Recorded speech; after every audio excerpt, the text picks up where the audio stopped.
You are listening to part 71 of our series, 7 Medicines the Wise Woman Way, with Susan Weed at Time Monk Radio. Hello, Susan, and welcome back to Time Monk Radio. Thank you so much, Gemini. It's pretty different for me to go trolling around looking at bodybuilding websites. Not the kind of places that I usually hang at. And even though I go to a gym, it's more of a family gym. So there's not, a huge amount of that kind of steroid type of thing going on at the gyms. Nonetheless, all kinds of steroids are in use all around us. And they are also terrifically common in plants. Turns out that sterols, as they're called in plants, are pretty groovy things. And they're not just real useful in animal bodies, they're really useful for plants too. Now, we certainly aren't going to expect what's in plants to look just like what's in human bodies. So we're not going to look for blood in plants. We're not going to cut them and they're going to bleed. No, they have something analogous to that called chlorophyll, which in fact is quite similar to human blood. And some people say can be used to build strong blood. Certainly people who do a lot of juicing and Wigmore sprouting people have this very fervent belief in chlorophyll, and the chlorophyll can be directly used to build blood in the body because it looks so much like blood, but unfortunately it's not true. There's a real, such a strong difference between these two very related compounds that we can't actually use the chlorophyll at all. However, the sterols in the plants, because they're a little less similar to our hormones, turn out to be very, very usable by us. One year at the International Herb Symposium, I taught a class on herbal phytoestrogens. At that same conference, Stephen Herod Booner taught a class on herbal testosterone, or phytotestosterone.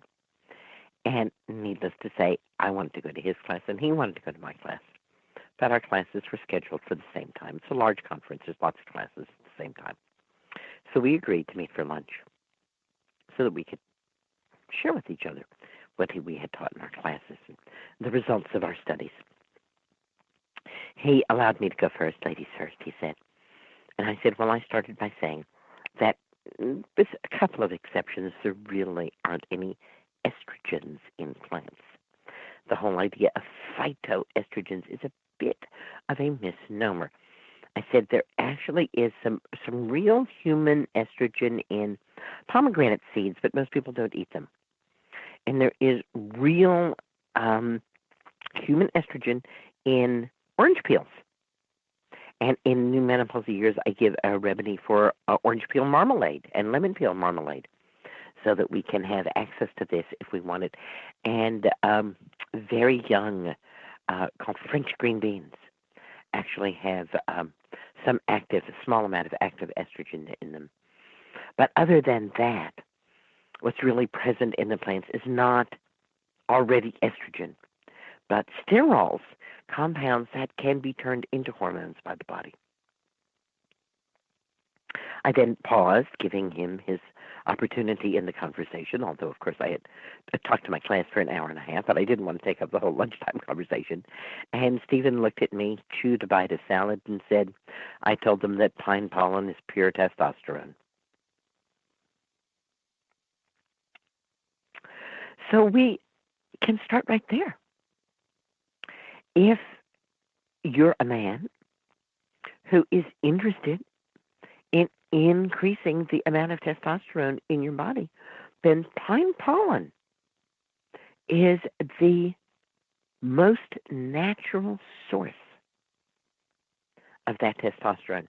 Now, I don't know if it's still in print, but Stephen Herod Booner, Buhner, actually wrote a book about natural testosterone and using natural testosterone and various ways to use it. You might want to check out what he is doing with it.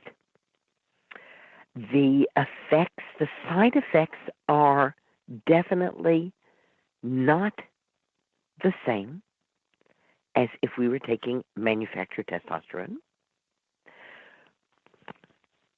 But that doesn't mean that there are no side effects to it at all. I was once present at a time when there was a lot of pine pollen available. If you notice, this spring, when the pine trees flower, they have male flowers on one tree and female flowers on the other tree. And the male flowers produce the pollen, which gets wafted on the breeze over to the female flowers, which then take in minute bits of that pollen and make seeds which are wrapped up in pine cones. Only the girls have pine cones.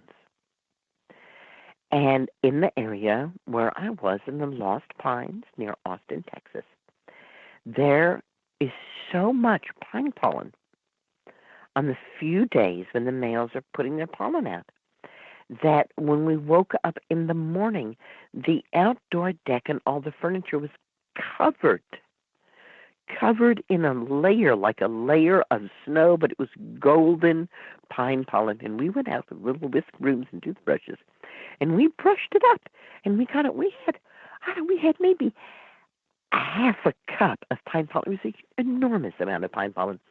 And in most places where people live, the pines put enough pollen into the air that it turns your windshield yellow, or you can see the yellow pollen streaks on ponds, or if it rains, sometimes you can even see the yellow pollen in the rain as it runs along the edges of the road and down in the gutters, because it is hormonal, it's oily, and it's going to float on the surface and even look somewhat like an oily sheen. So we took our pine pollen, and we were going to make a tincture of it. Now, pollen is hydrophobic. It's afraid of water. And that's wonderful because it means that pollen doesn't get, sogged down and wetted. It just gets through. But it also means it's very difficult to get it into a tincture. And so most people use pure grain alcohol to make their pine pollen tincture. We didn't have any. And we were out in the country. So we said, what do we have? We have 100 proof vodka. So we put our pine pollen in with 100 proof vodka. And at first it looked okay. And after a while, I turned and looked at it, and the pine pollen was floating on top of the vodka, as dry as if it were in the desert. No mixing at all. There was a woman there who really wanted that pine pollen tincture, and she took over the task of shaking it. And she simply kept the bottle with her, and whenever she would think about it, she would shake it. She said that she shook it off and on many times a day for over a month until the pine pollen finally dissolved into that alcohol. As a matter of fact, I have a small bottle of it sitting on my altar, not the least of which is because that particular forest, the Lost Pines, burned to the ground not long afterwards by a fire, unfortunately set by a careless camper. So we have a direct natural alternative to testosterone, which is the testosterone made by pine trees, pine pollen. You can either brush it off your windshield and make your own tincture, or you can find it, I believe it is at this point, an item of commerce. Speaking of items of commerce, there is a legal dietary steroid supplement called DHEA. DHEA is legally for sale, and your body turns it into testosterone, estrogen, cortisol, all those many different hormones. But because DHEA is not totally made by your body and not totally natural, if you take it long term or take it in large amounts, it will cause the same side effects as anabolic steroids. So natural is not necessarily better unless it's one step more natural than these things. And what do I mean by that? Okay, DHEA, dihydroepiandrosterone, is natural. It sounds a natural thing. And pine pollen, that's a natural thing. But they're already hormones. And if your body wants it to be a different hormone, it has to deal with it. So what I mean by one step more natural is that we look for foods or herbs that contain the precursors to the hormones and then let our bodies decide exactly what hormones they are actually going to make. And different foods and different herbs, of course, have different substances in them, including phytosterols and a very interesting substance called phytoectosteroids. Examples of phytoectosteroids are ectosterone and dihydroepiandrosterone. And in fact, they have found that ecdysterone is more anabolic than dianabol. Remember, we talked about dianabol last week and how it is one of the oldest and still considered one of the strongest of the anabolic steroids, of the synthetic steroids.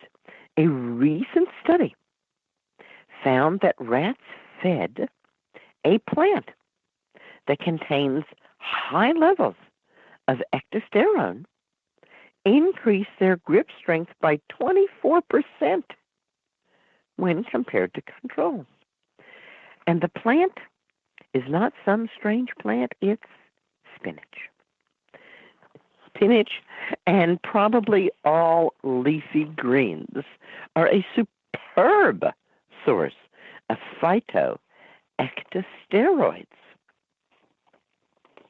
They found that in human cell cultures, giving the cells ectosterone increased the protein synthesis of the cell by 20% and decreased overall protein degradation throughout the cell and the muscle fibers. This is a fascinating substance. What we find is that insects use a group of steroids called ectosteroids. And that's why plants started producing ectosteroids, the phytoectosteroids. So plants make ectosteroids as an insecticide. Insects use ectosteroids, but when they eat plants containing them, like when we take synthetic steroids, it overwhelms their system and bad things happen. However, when mammals consume phytoectosteroids, there are positive effects. Phytoectosteroids have anabolic, adaptogenic, hepatoprotective, and blood sugar protective effects. They have as powerful an anabolic activity as the strongest synthetic anabolic steroids, but they do not have the same negative side effects. And that's probably because they have a slightly different shape, because they aren't human hormones.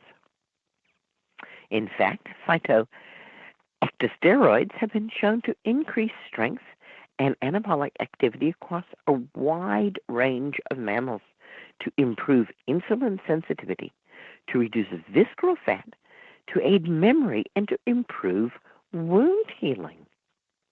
So, the plants that have the most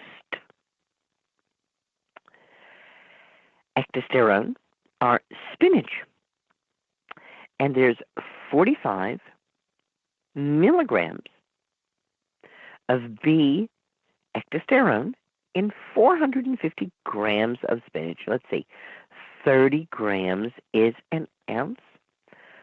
30 into 4, that's about 10. It's over half a pound of spinach, closer to a pound of spinach. That we're, let's see, 30 grams is 1 ounce. Yeah, that's quite a lot of spinach that we're looking at there. Of course, because 500 grams would be a pound. So, on the other hand, spinach cooks down, so you could possibly eat that much. Quinoa, there's about half as much, but in only 50 grams of quinoa, and that's good. So you get 18 milligrams of bee ectosterone in 50 grams of quinoa, and it doesn't cook down, it cooks up, it fluffs up, but you could still eat quite a bit of quinoa.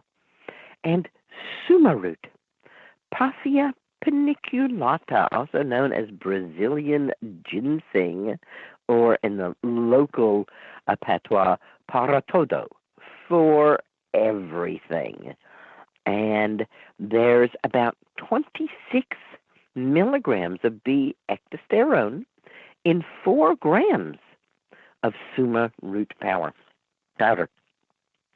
I'm going to suspect that we will probably, if we looked, find ectosterone in a great many other places as well. But there are some direct translations for those who've been using anabolic steroids and want to use something different. If we're looking at the corticosteroids, we have different groups of plants because we want somewhat different groups of actions from them. And the plants that I primarily think of for people who are using corticosteroids to deal with asthma, with allergies, with autoimmune problems are plantain, osha, and a group of plants known as adaptogens. Now, suma, Brazilian ginseng, is an adaptogen. The original adaptogen is ginseng itself, Chinese ginseng. And all of the other plants that we found that have adaptogenic properties wind up getting a something or other ginseng as one of the names that they get called. For instance, dong quai has been labeled female ginseng.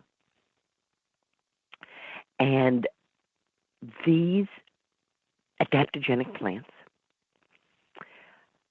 have very interesting anti-inflammatory characteristics, which is really what we're looking at when we want to use something instead of a corticosteroid. What we're asking from our corticosteroid or cortisone is to reduce inflammation, and there are lots and lots of anti-inflammatory herbs. Plantain is a very special inflammatory herb. As a matter of fact, I'm suggesting it for the group of plants I'm calling American adaptogens. Yes, I know. Plantain came from Europe. It's not strictly an American plant. In fact, most of my American adaptogens did come from Europe. But like many of us, not only are they immigrants, but they have put down roots in their homeland, and I'm familiar with them as American plants. Plantain has one of the most amazing abilities to stop swelling externally that I have seen in any plant. If chewed and applied to a bee sting, it immediately stops the swelling from the sting, and even in the cases of people who have a allergic reaction to bee stings, plantain will stop that reaction. Have you ever had occasion to use plantain to quell a bee sting, Gemini? No, I have to use an epinephrine pen. Well, what you might want to try is the next time that you're stung to see if there's plantain there and to chew it up and put it on, and then get your epinephrine pen out. Okay. I even have people tell me that they carry dried plantain with them and that they find it works better and faster than the EpiPen. Oh, no kidding. Okay. I do carry OSHA too. OSHA is excellent. So the plantain is just chewed up and applied externally. So it has an immediate effect of stopping, and I mean literally within a second it stops the swelling. Okay. It's quite phenomenal. I don't use plantain internally very much. There are people who do. I put it in salads, and it's yummy in salads. But I have met people who actually dry plantain and make a plantain infusion or make plantain tincture that they say is also very effective at stopping histamine responses. But you do carry OSHA with you. I do. I travel with it. Yeah, OSHA, an adaptogenic root, and one that I have found to be stunning in terms of stopping a histamine response. It's one of the best anti-inflammatories that I have ever worked with. Have you had fairly good results with it? I have not had to use it. I keep it on hand for emergency. Okay, along with your EpiPen there. Yes. So again, it's the kind of thing that you can take 3 to 5 drops of the OSHA and get the EpiPen ready, and probably not have to use it. That would be wonderful. I've actually been present at times when people were in shock, in full anaphylactic shock, turning blue, and I mean like as blue as my blue jeans. And I dripped OSHA tincture into their mouth, and they came out of it in 5 seconds. Yeah, you inspired me to have it on hand a couple years ago. So, Yeah. Well, that's why I asked you, because I know we've talked about it. yes. Various other shows that we've done for various other reasons. Certainly, when there's that kind of dramatic allergy response, OSHA is a true lifesaver. But even for people who are taking cortisone because they have less threatening allergy responses, and plenty of people are taking corticosteroid drugs because their eyes swell up and their nose runs. And especially, as I said, connected with an antihistamine, and OSHA works like both.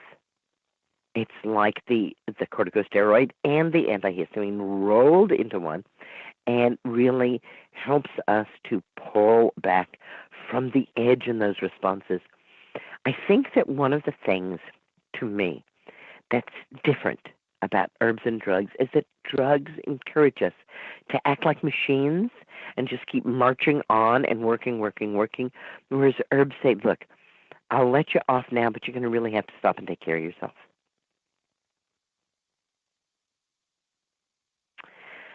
I certainly know when I use OSHA that I make myself a promise that I'm, then going to take, some time to really be caring of myself and not just use the OSHA to kind of lash myself to do a lot of work. So adaptogens are not at the time of the reaction. The plantain and the OSHA are like, boom, right now. You're having an asthma attack, use this. You're having an allergic reaction, use this. You're having, something going on and you want fast action, the plantain or the OSHA are going to get it. If, however, the something that's going on is more of a chronic problem, then adaptogens, and especially powerful anti-inflammatory adaptogens, are better suited to dealing with a chronic problem. Linden, of course, is one of my favorite anti-inflammatories, and it turns out that it's quite an adaptogen, and it has steroidal properties as well, and those steroidal properties are primarily in that green part. When you buy linden flowers, it will look like flowers and some leaves. Those aren't really leaves. They're part of the flower, and that's where those sterols are. When we make a linden infusion, we get lots of those sterols, and they can really damp down inflammation throughout the body, throughout the gut, throughout the blood vessels, the endothelium, throughout the respiratory system, throughout the reproductive system, really damp down that inflammation. It's one of the primary actions of the adaptogenic herbs is they damp down inflammation. And in doing so, all adaptogenic herbs decrease the amount of cortisol that the adrenals are producing.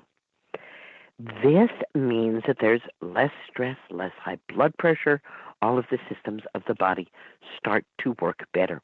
Now, this seems to be intuitively the wrong way around. We're saying, okay, here's herbs that we can use instead of taking cortisone. What they're going to do is they're going to turn off your production of cortisone. But remember that that's what the drugs do too.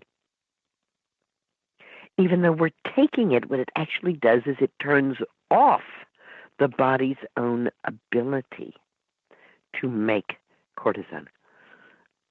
But at the risk of other things that actually need that, because even though it's a stress hormone, we don't want to do without it. So when we're using adaptogenic herbs, we are damping down that cortisol response from the adrenals. And so this acts like a corticosteroid drug.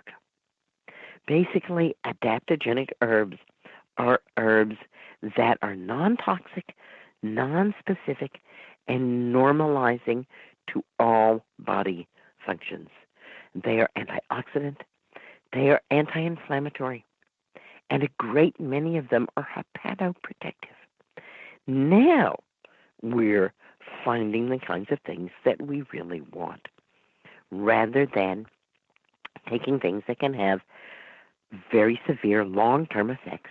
We can work with herbs whose long-term effects are going to be to increase our general health, reduce the risk of stroke and heart disease, as opposed to steroids, which increase that risk. Reduce blood pressure, as opposed to steroids, which raise blood pressure. Reduce the amount of fluid held in the body, as opposed to steroids, which cause electrolyte changes, leading to water retention in the body. So, hooray for the adaptogens. You know, I just finished a brand new course on adaptogens. My daughter, Justine, has decided that it would be fun to do video courses. And the first video course that we did was I think it's a 30 or 40 video course on happy knees. And because this is the year I'm devoting to studying adaptogens and becoming friends with them, I said, let's do a course on adaptogens. And we went to Chinatown, and we worked with adaptogens at home, made tinctures, made infusions, tasted them, did all kinds of interesting things with them, and wound up with more than 60 videos on adaptogens. Adaptogens are the way to go, especially long term, if we want to be free from the need to take steroid drugs, either because we need them to deal with problems or because we're looking to be stronger. Yes, indeed, the adaptogens give us all of those things. Thanks so much for providing this platform for me, Gemini. It's a real pleasure to get to come each week to Time Monk Radio and to speak with you and to all of the listeners. I know that we are all gaining in green blessings, and that each week we become more powerful and look at the earth with greater respect and gratitude. Thanks so much, and good night. Thank you, Susan. And before you sign off, I wanted to ask you about the videos that you and Justine put together. Are they available on your website? They are. You can go to my website and you can ask for the video course on adaptogens. Wonderful. I hope that everyone will check that out.